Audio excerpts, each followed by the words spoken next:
Well, good evening and welcome to Match Fishing TV. You'll notice there's a little bit of a difference in the lineup for tonight's show.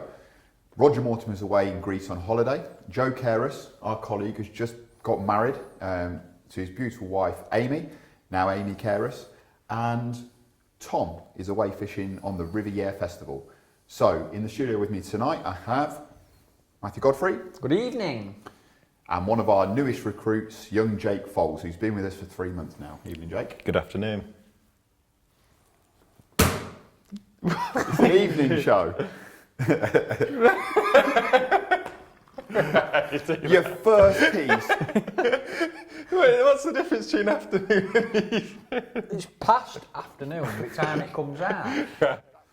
Okay, so what we're going to be looking at, we have the Youth World Championship in Portugal, a potential world record result from Aens Lake, individual national on the Tidal River Trent, the Feeder Masters Qualifier on the River Thames, Larford Lakes Festival results, junior match at Partridge Lakes, and plenty more. So Matt, first of all to you. So let's have a look at the Youth World Championships, the Drennan Under-23s. It took place in Portugal this weekend, and I've got to say, straight to the point, absolutely over the moon. The Under-23s, the Drennan Under-23s, Team England are world champions. How good's that? I was proper made up for them. I went on Facebook last night when I landed from Joe's wedding, and the first video that popped up was Matt Barnett's dad putting a video of them all jumping in, celebrating, and I was so happy. They fished it on the River Soraya in Carouche, which is a famous stretch of water for international fishing. One you've been to before? I've been there twice myself, and the thing about that stretch of water is it's different every year. Like Dorking went there for the World Club Champs and it were all bleak. Both times I went it were different. One time it were little barbel and carasio, the next time big mullet. So it must have been really exciting for them to go there because they hadn't got a clue what it's going to be like. Yeah, sure, yeah.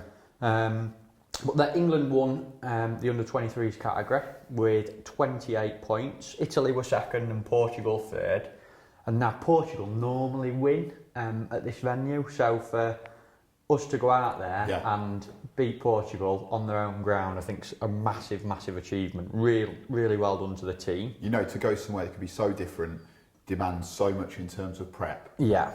And then come home with a result is just simply amazing. Oh, incredible. And the team were made up of Bradley Gibbons, Alex Clements, Rory Jones, Matt Barnett and Ricky Marshall. So great team of young anglers there. Superb.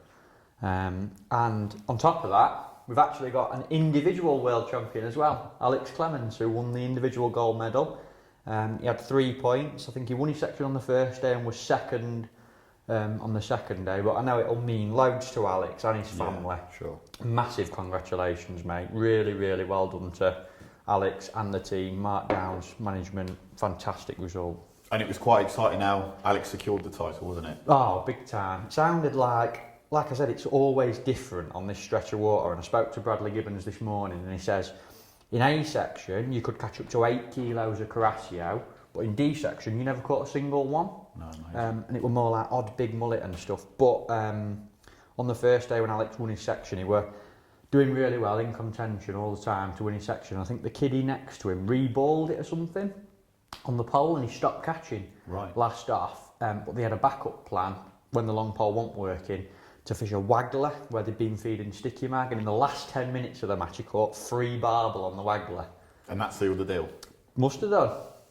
Amazing. Well, awesome result for the team and fantastic individual result there as well. It's tough enough representing your country at that level and the pressures that are involved, but to come away with a result like that is just fantastic. Amazing. Okay then, so on to the under-18s. Yeah, that was on the same river. I don't know if it's up or downstream, but a totally different stretch. And Steve Sanders and Cameron Hughes, along with Joe Roberts, were taking care of the under-18s. And it sounded like that bit were really difficult. I spoke to Cam this morning on his way back, driving back over from Portugal, and he said in practice 500 grams was a good weight. Really? Couldn't catch hardly any fish. They were fishing a pole for 2 or 3 fish and maybe an odd fish on a waggler. And they expected it to be really difficult, but come the day of the match, they got caught out, it says, and it fished really well. They expected a kilo to be section winning weights, and every one of the team caught a kilo. What happened? Changing conditions or? I don't really know. I don't think he knew. I think it's when you're all sat in a line practicing, the pegging's a little bit tighter, and it is always more difficult during practice. When you get the match, obviously, there's one angler less from each team fishing, so there's a little bit more room, bit less pressure on the venue, so it does tend to fish a little bit better. But on the first day, England scored 29 points, which they were very disappointed in. But 21 points were second, so they weren't too far behind second place. And Italy blitzed it with 10 points, which is unbelievable on such a difficult venue. But they made a big change for day 2. They decided to make it to just fish the pole, be a little bit more positive, knowing there were a few more fish feeding. Yeah. And they annihilated day 2. They had 8 points, which is an amazing score. Because the thing is, it's when you're under this pressure and on these events, you know better than most, making these changes is so crucial, isn't it? When there's a team plan and a strategy and the people are on the bank, it's not just a case of doing what you think's right, is it? No. It's all about the team and the team result, the overall points. So they're massive decisions to make. Big time. It's like they were doing football at half time, after day 1, they'll go in and Steve Sanders will be like, right, we've got it wrong today, boys. I've been there with him myself and he's brilliant at it. Day 2, they've gone out and scored 8 points, won on the day, and it secured them a bronze medal position overall. And an individual spot for George Organ. Yeah, really well done to George. He come second individual, and George is a lovely lad. He puts loads of effort into his fishing. He's had an individual medal before, I can't remember exactly which one it is, but proved himself again. Fantastic. Am I right in saying that Foster's Birmingham look after George? I don't know, to be honest. I don't know off the top of my head. Okay. Well, superb. Again, amazing result. Come away with medals is just fantastic. Yeah, great well representation for the country. So well done everyone involved on that. Next story then. Gone are the days of £300 and £400 being big match weights. Jake, what's happened at Aens this weekend? No, it's simply ridiculous weights. I think the top 3 weights there, we know some big weights come off Aens Lake anyway. Yeah. And the top 3 weights all over £1,000. Now, usually if we see match results and there's 3 weights over £100, we know it's fished well. So 3 weights over £1,000 is just stupid. We fished the glebe and used 4 or 5 nets for £200, £300 weights. Yeah. So I don't know how many nets these are going to need for, the winner, Michael Hall, £1,514. That is just... It's scary. Off the scale. Stupid. Second, Michael Corsini, £1,341. Is this 5 hours or 6 hours? Or? Well, they have a bit of a break in between, so I'm pretty certain. I'm pretty certain what they do. They fish for, I think it's 3 hours or 2.5 hours, weigh in the fish that they've caught, then put them back in, and then have the catch second, and then catch them. But they actually do. The fish are that hungry there that they will catch the same fish over twice. But it's been making waves, hasn't it, Aens, with these sort of big weights. But is this possibly the biggest weight ever recorded then? Well, I've had a little look this morning, and I can't really find much more information about it. And obviously, we wondered if it's 5 or 6 hours, but sure, I've never ever heard of a weight anything like it really, so possibly we're talking about a new world match record there. If anybody can let us know if that's definite, then that'd be brilliant. But so what do you two think to this sort of style and type of fishing and this sort of weight? Is it for you? I don't go to the gym enough to be able to cope with those sorts of weights, but it's one of those, is it really fishing? Obviously, the difference between, so for example, in that match, 7th in the match had £342. So obviously there's a difference between him in 7th, which has had a mega weight. If you go to a match and you've had £342, you've had a good day's fishing. Oh God, yeah. But to come away and say, I've had £500, no good. Yeah, that's it. You'd be annoyed if you got ounced in a match where 1,500. In fact, to come second with £1,300 and have not won a match, you're going to be annoyed, aren't you? Well, notice how they've excluded ounces from all the weights anyway. Yeah. I tell you what I noticed, John Haig had £928 and had a hole in one of his nets and they all escaped. So he's missed out on the magical £1,000 mark there. God almighty. Well, that's quite incredible. So let us know what you think of this sort of fishing as well, whether it's for you, whether you actually fish it, or whether you don't think it's fishing at all. So, on to the next story then. So, the Evesham Qualifiers. What went down? What happened? We only had one this weekend. It was yesterday, Sunday the 7th, Evesham Qualifier. And the river looks like it's fishing quite consistent throughout. It's always a bit tricky at Evesham. It's renowned for being a tricky venue, but it's fishing really well at the minute on the run up to the festival. Nick Young won the match from peg 46 with £10.5. I don't know exactly what he's caught, but I know that area of the river, the 40s, are renowned for roach. It's quite shallow there with some gravel, so could have caught some fish on them. Yeah. Second were Mark Gaylard with £9.3 off peg 1, which has been a really consistent area recently. I wouldn't be surprised if that peg don't throw up in the festival. And Robert McKenzie were third with £8.7 from peg 17. Nice. And the qualifiers for the Wychavon final were Mark Gaylard, Andy Murphy and Michael Buckwelder. But looking at them weights, like 5th place, still £7.1 Dan Jones and 7.14 4th Ed Warren. Nice fishing that, isn't it? You're always in contention. Tricky, but it's nice because the last couple of weeks when we've reported on these events at Evesham, the fishing's looking good for the final. yeah, definitely. Which is important. You know, it does draw a big crowd, new sponsors this year and all sorts. So, Yeah. you know, it's exciting. So hopefully the fishing will be, fingers crossed, on par with what people expect. Let's hope so. And just touching on that, there is a match this Wednesday. There is. Lastminute.com, but you can get on it. What are the details, Matt? It's the Veterans Qualifier. There's still some places left, and it takes place this Wednesday. If you want to fish it, you can get in touch with Diana Raphael at Hampton Ferry. The phone number to call is 01386 442 458, and you can also book online at www.hamptonferry.co.uk. It's £500 for the winner of that match, and if you win the match, you get an invite to the Hobgoblin Evesham Championships, that big match on the Saturday. And importantly, you must be over 60. Yeah. Don't want any youngsters. They ought to let gingers fish, shouldn't they, as well, to be fair? No, that would be entirely unfair. What with you and Andy Power? Yeah. Okay then, Jake, so on to the main match this at Hall Croft. What unfolded for that one? Yeah, so another big money qualifier. In the end, Matty Arnold actually came out on top. Yeah. That's actually his second time he's qualified from Hall Croft in as many years. Ah, right. Well done. So he was in the final last year and he's again in the final this year.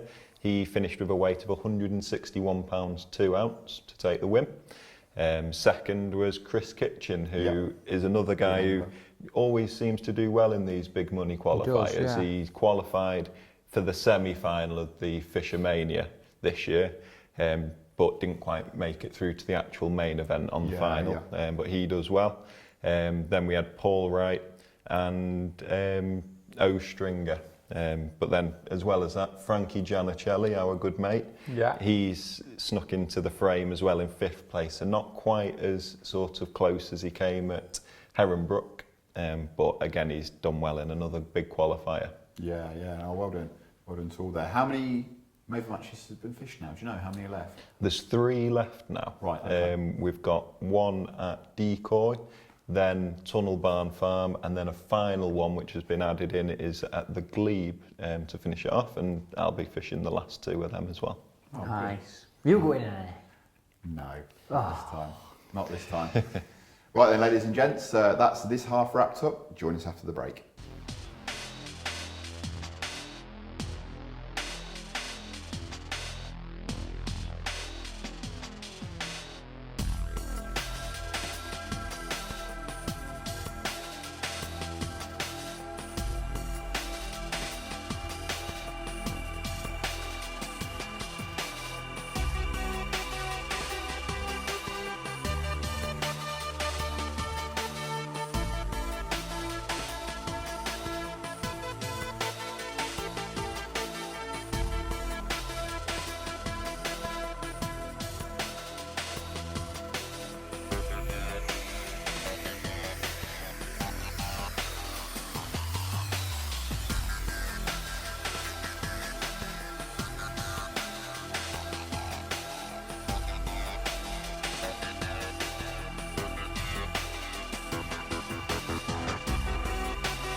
Okay, so welcome back to the second half where we've just learned something really important, Matt.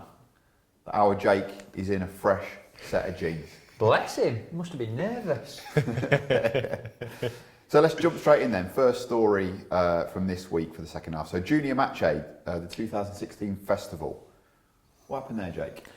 So a really good event put together by Match Aid. They're quite a new sort of organisation that focus on generally raising money for different sort of charities, their own charity in fact.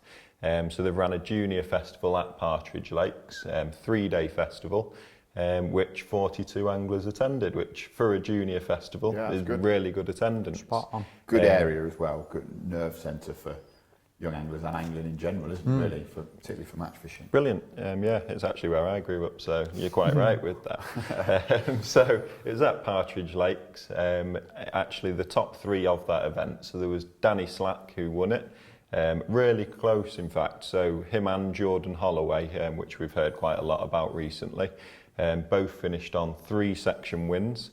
Danny Slack actually just came out on top with a higher weight overall. So a total weight there of 157 kilos, which over 3 days, so really good weights there. Jordan, 123 kilos overall, so yeah, brilliant weights. And then in 3rd place was William McRainer. So again, he finished with 2 section wins and a second, so really good performances by them 3. Yeah, well, it's good to see the 2 good things there. Obviously, juniors, a lot of getting juniors involved, and also for a good cause. Yeah, brilliant. I noticed as well, Danny Slack actually won the match on the last 2 days. He had 62 kilo on the 2nd day and 60 kilo on the 3rd day. So like, it's brilliant, isn't it, to see them youngsters. They're obviously fantastic anglers, and scary to think how good they're going to be in another couple of 3 years. Yeah, I know, they might even be as good as you, eh? No, If they keep practicing. they're already better. There were a couple more age groups as well, weren't they, in that one? There was, so there was a 15 and under category. With that, we had Robert Swan, which is another really good angler that I've actually seen quite a few good results from him. He's on social media quite a lot, putting up his results. Jake Pope came 2nd, and then Scott Roberts came 3rd with that one. He didn't. Aidan Williams. Jake, come on. Aidan Williams came 3rd with that one. In fact, the 16 to 18s category is where Scott Roberts actually came 3rd. Ben Pope came 2nd, and Jordan Webster actually won the 16 to 18s category. So all of those anglers, all brilliant performances. But across the board, it seemed to fish really well, and there were some really good performances everywhere. Awesome. And it's a lovely looking place, isn't it, there? Stunning. Brilliant. The way they've got that set up, they've got their own little cafe, tackle shop on site now, fresh bait all the time, and they're constantly ordering their bait in. So you're not necessarily having to order yourself. You can get there and you can get a couple of pints of casters very easily, which is really good, especially if you just need to just go fishing and it's sort of a sporadic thing, and you can just pick your bait up, go fishing. Brilliant venue, and off you go. Yeah, great stuff. So the Feeder Master qualifiers then, Matthew, on the River Thames. Yes, I saw some brilliant results from this at the weekend, and it were an exciting one. I spoke to Paul Glenfield, who ran the match this morning, Thames expert himself, and he said he didn't know what to expect because there's never been like a feeder-only match on the Thames before, and it fished really well. The match was won by Robert Blackburn with £32.14. Second was Robert Gooseby with £31.14, just a pound behind him.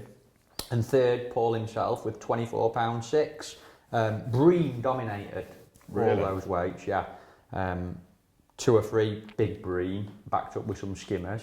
But it shows there's them fish are in that river, and you go and fish pole normally and don't catch them.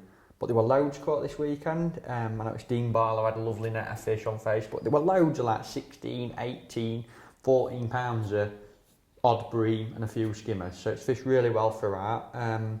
And qualifiers on the day were Robert Blackburn, Robert Gooseby and Nigel Frank. So we'll all be fishing the final, which takes place late September on Bow Beach Reservoir. But isn't it interesting, though, to go and take a feeder approach to these venues that aren't used to it? This whole format of Feeder Masters is really proving popular, isn't it? Big time. We know feeder fishing's big in both the UK and Europe, particularly method. and things like that. But having an event like this where it really allows the feeder anglers to shine is great. Definitely. Brings some surprises out, doesn't it, from certain venues? Yeah, like this one where the fish aren't used to getting targeted that way, are they? No. Right then, Jake, over to the Larford Lakes Festival, 5-dayer. Yeah, so this was an interesting event, especially with the fact that Larford Lakes recently has been under a bit of sort of scrutiny in a way. Well, it's actually had KHV. From what we've heard, so we spoke to Andy Power this morning, Larford is actually fishing. Andy Power? Never heard of him. No, never heard, no. He does all right on a few matches that he fishes, he does. But he has actually said that Larford is fishing better than it has done in quite a while, in fact. Oh, right. Even off the back of coming out of KHV. Yeah. So on average, weights were £78 per man, he was saying. That's so really for that's a marked improvement, isn't it, over how the fishing has been there? Yeah, so a lot of fish caught short and down the edges. But in the festival, so over the 5 days, Neil McKinnon actually came out on top. So he finished with 9 points over the 5 days. And that's on one of the days he actually came either 4th or 5th in his section. So if you think about that in 9 points overall, he's won his section on either 3 or 4 of the days as well, which really good performance. No droppers for this one, no. It's just all results count. I think they all count, don't 100%. Yeah, then Andy Power, so that guy, we've not heard much about him in the past, but he actually came second with 10 points, so he was just one section point behind. And then Stephen Forster as well, 10 points. So very close at the top as well. Some really good anglers on the festival. But like we can see there, Neil McKinnon, Andy Power, Stephen Forster, really good weights on overall. Yeah, well, great to hear that's all on the up. You know, there's a lot of festivals going on, aren't there? People dedicating a lot of time to these sort of 3-5 day junior events, river events. There's loads going on at the minute, isn't there? Nice, so you can get stuck into them, can't you? You can Really, think, I'm going to put a little really bit of time in, go there for a few weekends before and get used to it, and then have 4 or 5 days. So you know, it's not like just a one-off match you've got to win. Exactly, and it's gone. You know, Whiteacres alone isn't the one place, the mecca to go to for this nowadays. Loads of places are doing it. You know, you've got the social side of it as well as the fishing side. Yeah. You know, it's exciting. On that topic then, over to another qualifier, the Riverfest on the River Soar, Matt. Yeah, that was, again, another river, fishing really well, dominated by skimmers and bream again, and Sean Ashby actually won the match, and I think he won the same match on the same river from a similar area last year as well. Yeah, but he had £41, a mega weight for the River Soar. And interestingly, Sean caught on the pole. Now a lot of people draw that bit where Sean is, I think it's the deeps where he was, catch on a feeder, catch bream on a feeder, but last year he went and loose fed casters and caught them on a pole, and I think he's done exactly the same this year and won the match again. Just a mirror copy of what he did. Oh, brilliant result, £41. Rob Wotton was second on the match with 27.14, not a bad backup weight. And Sam Merry, local expert, does really well on there, just 3 ounce behind Rob with 27.11. There's some talent there in the top 3, isn't there? Oh, big time. And some talent going through to the Riverfest final. Sean Ashby qualified from the first section with £41. Steve Hemingway, England international, no stranger to the Riverfest final, qualified with £21 too. And Jarrett Powell also qualified from the next section with £21.8. So 3 great anglers in the final. Two England internationals and 1 potential future Welsh international as well, all going through to the final. So it should be a good final with that one. Definitely. It would seem on this occasion the cream rose to the top then. Yes. So then, to finish this evening's show off, one final story. Come to you, Matt, on this. So the individual national on the Tidal River Trent. Yes, another interesting river match because the Division 1 Nationals on the Trent on the 20th of August. So this is like the new strategy of the Angling Trust to run the individual national a week or 2 before to let everyone go and have a practice. And it were an exciting match. The top 4 weights were all dominated by them whiskered friends, Barry Boyle, the Barbel. Apart from one, which was second place, Will Freeman, but I'll get to him in a minute. But R. Bales won the match with 28 kilo 600. He caught 10 barbel on a block end feeder attack, casting right across to the far bank where the flow was. Now that's a day's fishing, isn't it? But his arm were aching after catching 10 of them. Big time. And man of the match for me, Will Freeman. I'm a bit biased here because he does fish for my team. Nice guy though. Yeah, but he sent me a picture actually just after the match, and I was like, blow me net, what a net of fish that is. And he had 23 kilo and 40 grams of hybrids, and they like them Pomeranian hybrid things with big eyes. Everyone were like a pea in a pod. We've got a picture to show you. He's had a busy day, hasn't he? Oh, big time. Brilliant days fishing. But you couldn't get two more differing first and second results, could you? That's a good thing about that Tidal River Trent. Every peg and every day is totally different. You never know what's going to happen. But third place was B Thomas with 22 kilo 850. Fourth, P Foster with 20 kilo 500. And fifth, K Mumby with 16 kilo 100. And it's fished really well. Because you hear all these stories, I do, all old boys are like, oh, it's not like it used to be, that river, when I used to go in my wicker basket. Yeah. 3 kilo 200 was the lowest section winning weight, which is like £7, which is great river fishing, isn't it? So it was a good match. No, it certainly is. Oh, brilliant. So some great stories there. Awesome weeks fishing now by some. Last thing, what's your top tip for this week? Ooh, Coming to you next, Jake. Let me have a think about this one. I'm going to say top tip for this week. Well, Angling tip, not just life tip. I went fishing in Cyprus, right, on Joe's wedding the other day. Me, Adam Richards, Tom Scully, Joe Carras had a little fish in the harbour. We couldn't catch anything at all. And then Joe, in his usual styles, come along, and a load of bread, mashed it up, started feeding in the sea, and all of a sudden there were millions of fish there. So I'm going to say my top tip is don't be scared to attack. Fish in the sea with bread. It's warming up, innit, though. Get some bait in, be positive. That's going to be my tip for the week. And you, Jake? I'm just going to have to say, well, what I've done this week, I've just thought, right, I'm going to go for it, put myself onto a couple of big matches, hopefully draw myself a good peg and get them won. Just be positive and test yourself in some proper matches. Yeah, great stuff. Well, I hope you've enjoyed this week's show. Congratulations once again to Joe Carras and his wife, Amy. We'll see you next week.